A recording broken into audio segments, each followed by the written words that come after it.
ಮುಂದಿನ ದಿನಗಳಲ್ಲಿ ನಮ್ಮ ಮನೆ ಇರ್ತಕ್ಕಂಥ ಮಕ್ಕಳಿಗೆ, ನಮಗೆ ಸಂಘಟನೆ ಬಗ್ಗೆ, ಕಾರ್ಮಿಕರ ಬಗ್ಗೆ, ರೈತರ ಬಗ್ಗೆ ಏನಂತ ಚಳವಳಿ ಗೊತ್ತಾಗ್ತದೆ.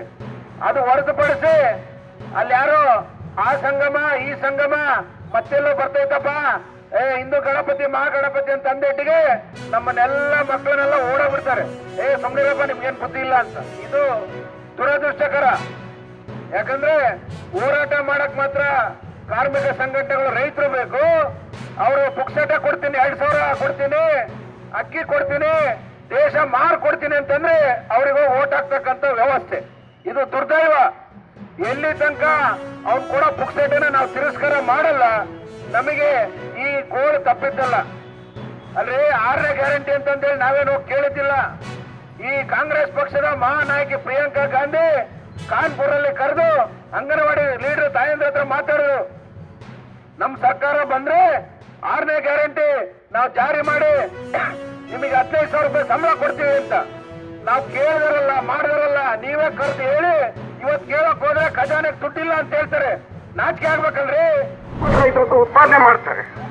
ನಮ್ಮ ಉತ್ಪಾದನಾ ವೆಚ್ಚಕ್ಕೂ ಅವರ ಉತ್ಪಾದನಾ ವೆಚ್ಚಕ್ಕೂ ಬಹಳ ಅಜಗಜಾಂತರ ವ್ಯತ್ಯಾಸ ಇದೆ. ಇದು ಏನ್ ಮಾಡ್ತಿದ್ದಾರೆ ಇವತ್ತು? ಇಂಡಿಯಾನೇ ಉರಿತೀವೋ ಆ ತರ ಇವತ್ತು ಪಾಶ್ಚಾತ್ಯ ದೇಶಗಳಲ್ಲಿ ಉತ್ಪಾದನೆ ಆಗ್ತಕ್ಕಂಥ, ರೈತರ ಉತ್ಪಾದನೆ ಆಗ್ತಕ್ಕಂಥ ಮಿಷನರಿಗಳನ್ನ ತಂದು ನಮ್ಮ ದೇಶದಲ್ಲಿ ಡಂಪ್ ಮಾಡ್ತಾರೆ. ಹಾಗೇನಾಗುತ್ತೆ, ಇಲ್ಲಿ ರೈತರ ಬದುಕು ಹಾಳಾಗುತ್ತೆ. ರಾಜಕೀಯ 1 ಎಕರೆ ಮಾರ್ತೀವಿ, ಮತ್ತೆ ಅವನಿಗೆ ಕೂಲಿ ಹೋಗ್ತೀವಿ. ಇಂಥ ಒಂದು ಸಂದರ್ಭ ಬರಬಾರ್ದು ಅಂದ್ರೆ ಈಗಲೇ ಎಚ್ಚೆತ್ಕೊಂಡು ಈ ಕಾನೂನುಗಳು ಮತ್ತು ಏನು ಮೊದಲ ಬಾಳ್ಗೇಡಿ ಸೈನ್ ಹಾಕಿದಾನೆ ಜೊತೆ ಮಾಡಿರ್ತಕ್ಕಂಥ ಒಪ್ಪಂದನೂ ವಾಪಸ್ ತಗೋಬೇಕು. ಇದಾವ ನಮ್ಗೆ ಬೇಡ ಅಂತಕ್ಕಂಥದ್ದನ್ನ ಗಟ್ಟಿ ಮನಸ್ಸಿನಿಂದ ಹೋರಾಟ ಮಾಡಿ ಮುಷ್ಕರ ಕೈಗೊಂಡಂತ ಎಲ್ಲ ನಮ್ಮ ಸಂಗಾತಿಗಳಿಗೆ ಮತ್ತೊಮ್ಮೆ ಹೃದಯಪೂರ್ವಕ ಸ್ವಾಗತ ಕೋರ್ತಾ, ಇಷ್ಟೊತ್ತು ಎಲ್ಲ ನಾಯಕರು ಹೇಳಿದ್ರು ವಾಪಸ್ ತಗೋಬೇಕು ಅಂತ ಸೋತು ಬಿಡ್ತೀವಿ.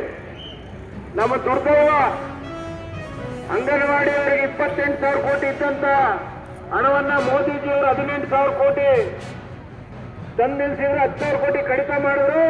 ನಾವು ಅವ್ರ ಬಾಯಿಗೆ ಮಣ್ಣು ಕಳಿಸ್ತಾ ಇದ್ದೇವೆ, ನಮ್ ತಪ್ಪು.